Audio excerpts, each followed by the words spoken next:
original, que después Monseñor Alberto el próximo jueves desarrollará. Concilio de Trento, vamos a ver qué dice el Magisterio de la Iglesia, su número 787,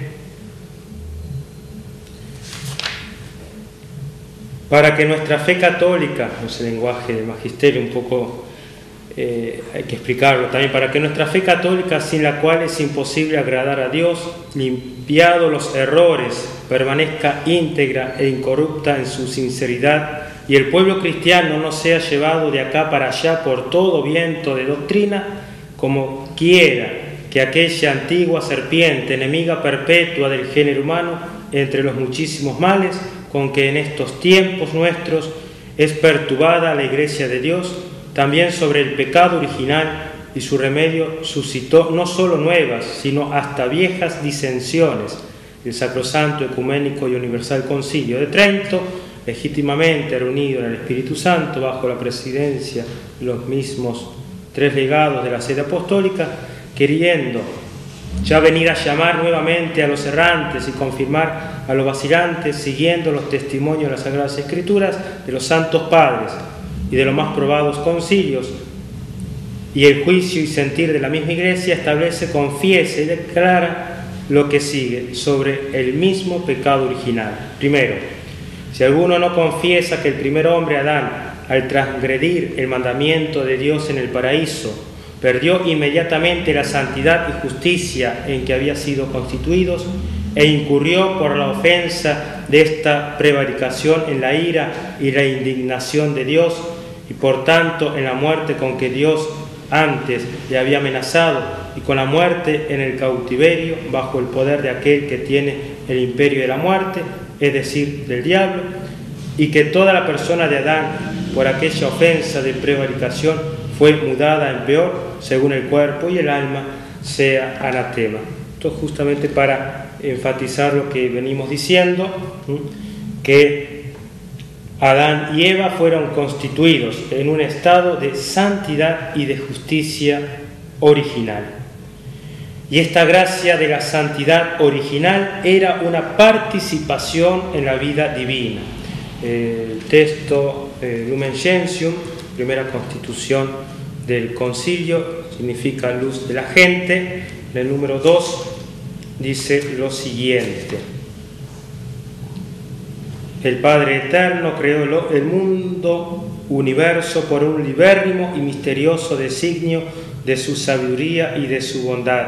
Decretó elevar a los hombres a la participación de la vida divina, y caídos por el pecado de Adán, no los abandonó, dispensándoles siempre los auxilios para su salvación en atención a Cristo Redentor, que es la imagen de Dios invisible, primogénito de toda criatura. Sigue el concilio, pero para enfatizar justamente esto. Y por la irradiación de esta gracia, el hombre no debía ni morir ni sufrir. La muerte es consecuencia, la muerte es consecuencia del pecado. Aunque el hombre poseyera una naturaleza mortal, Dios lo destinaba a no morir. Antes, lógicamente, estamos hablando de la caída. Por tanto, la muerte fue contraria a los designios de Dios creador y entró en el mundo como consecuencia del pecado. La muerte temporal de la cual el hombre se había liberado si no hubiera pecado. Esto lo dice el texto del concilio, Gaudium et Spes, número 18. Entonces la muerte es así el último enemigo del hombre que debe ser vencido. El hombre ha sido creado por Dios para un destino feliz. Signo de la familiaridad con Dios es el hecho de que Dios lo coloca en el jardín. Vive allí para cultivar la tierra y guardarla. El trabajo no le es penoso, sino que es la colaboración del hombre y de la mujer con Dios en el perfeccionamiento de la creación visible. Para ir resumiendo mi ponencia, yo voy terminando por aquí, quizá después seguirá Monseñor, seguramente. Como resumen de estos 2 jueves, leer un poquito detenidamente el Catecismo de la Iglesia, de los temas que he tocado. Estamos en el número 380. Primero, entonces, a imagen tuya creaste al hombre y le encomendaste el universo entero, para que sirviéndote solo a ti su Creador, dominara todo lo creado. Decíamos que el hombre es predestinado a reproducir la imagen del Hijo de Dios, hecho hombre, imagen del Dios invisible, para que Cristo sea el primogénito de una multitud de hermanos y de hermanas.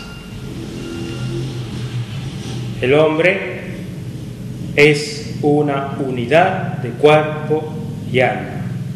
La doctrina de la fe afirma que el alma espiritual e inmortal es creada de manera inmediata por Dios. Hablábamos bastante del alma justamente el jueves pasado.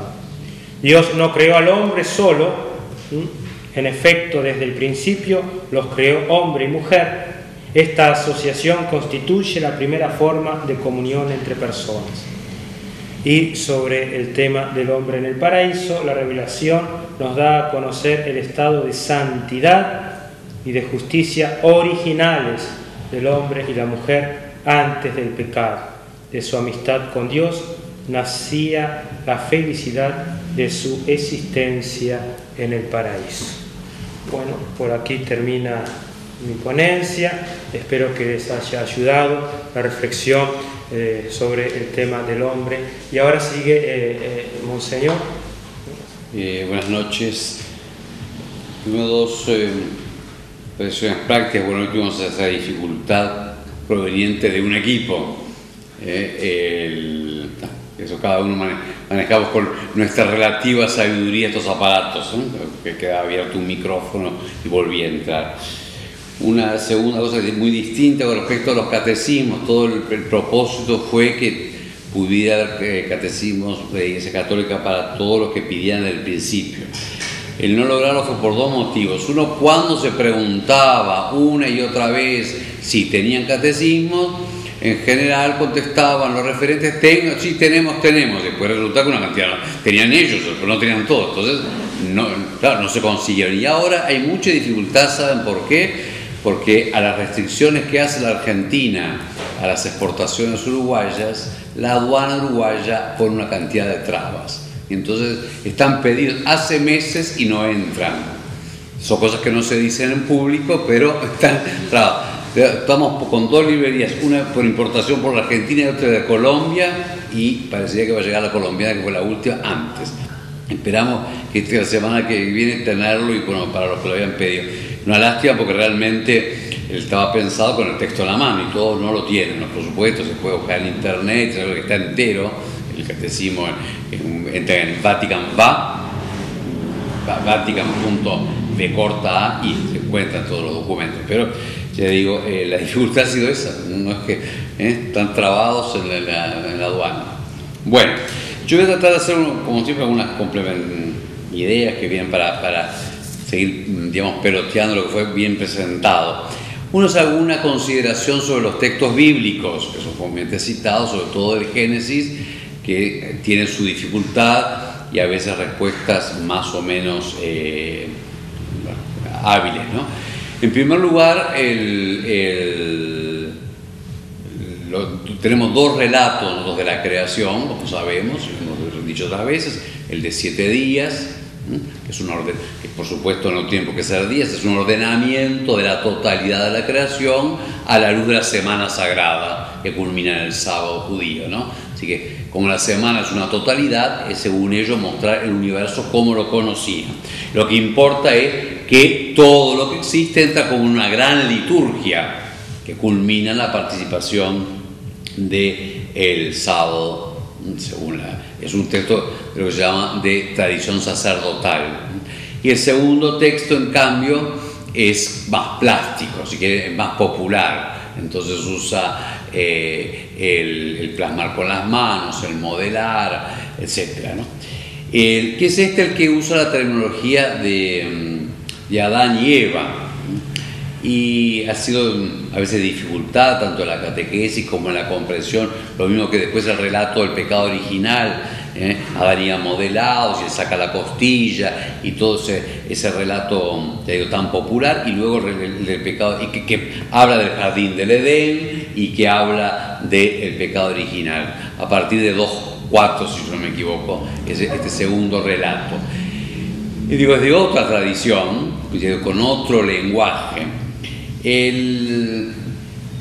Nosotros, para entender un poco el modo de expresar las escrituras, en general el pensamiento bíblico, y más no usa términos abstractos que nosotros sí tenemos de la tradición griega, por ejemplo, naturaleza, substancia, que son ideas de abstracción de la tradición filosófica griega. En vez de decir naturaleza, es el nombre. Por eso cuando Dios pone nombre, es el ser. Y después es muy plástico, por eso, para tener una idea, una semejanza, a mí me sirve, lo que hacen los pintores.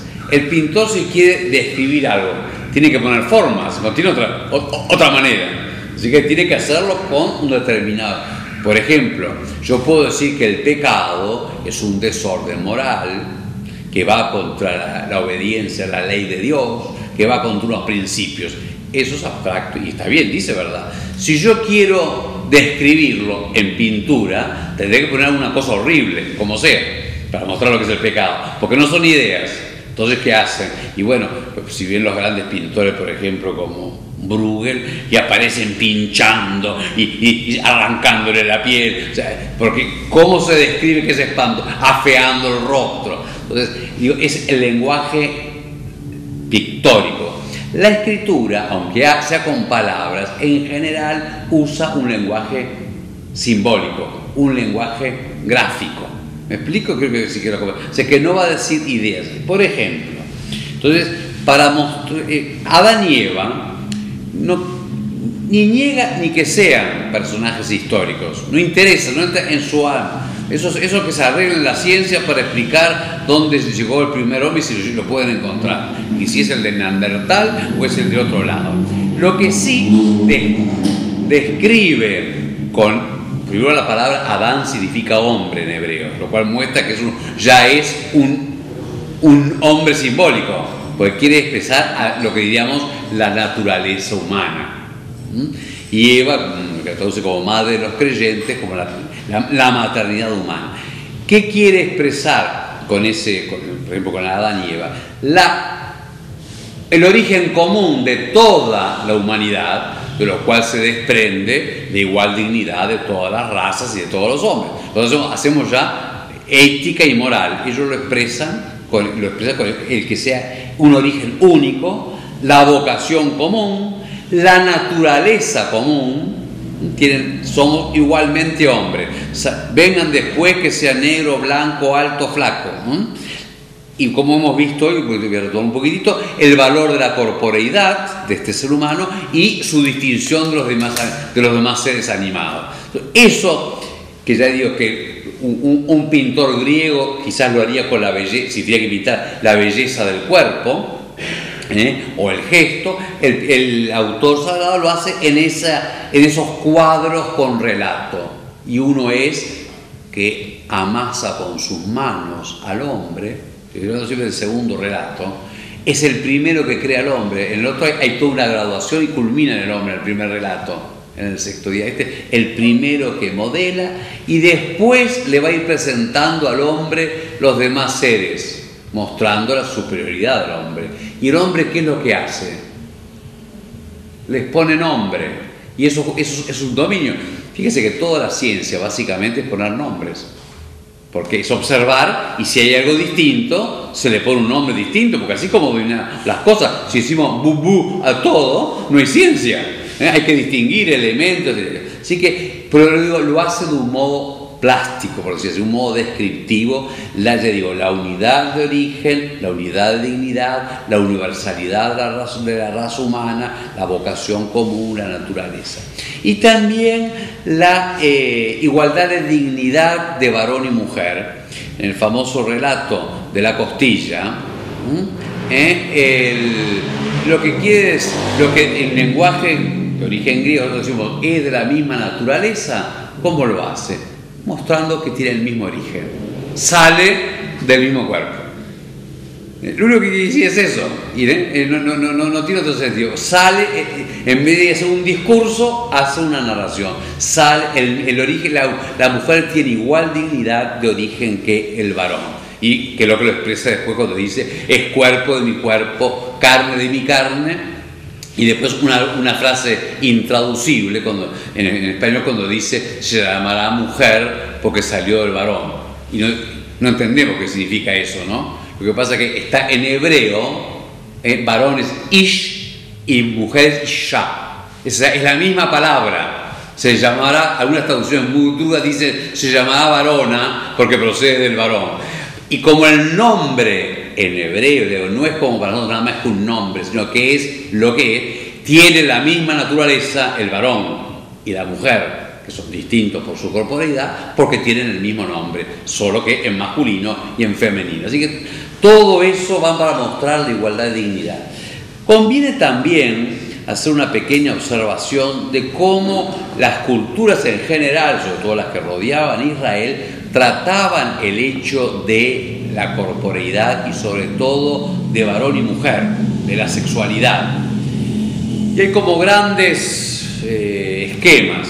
Uno que es demoníaco, que el hecho de la sexualidad es una realidad, existe en mucha cultura, y porque el hombre siente que es algo que no domina y que lo domina a él. Así que un modo es ver lo sexuado como demoníaco, y si no, al menos como hizo mucho los griegos, les gustaba, pero al mismo tiempo era como infrahumano, porque no lo domina la razón. Entonces, así que toda una visión negativa en muchas culturas, una se dio o producto del mismo pecado, porque cae queda esclavo, sin pelear a las mujeres, para ver lo revolucionario del texto que acabo de explicar, que muestra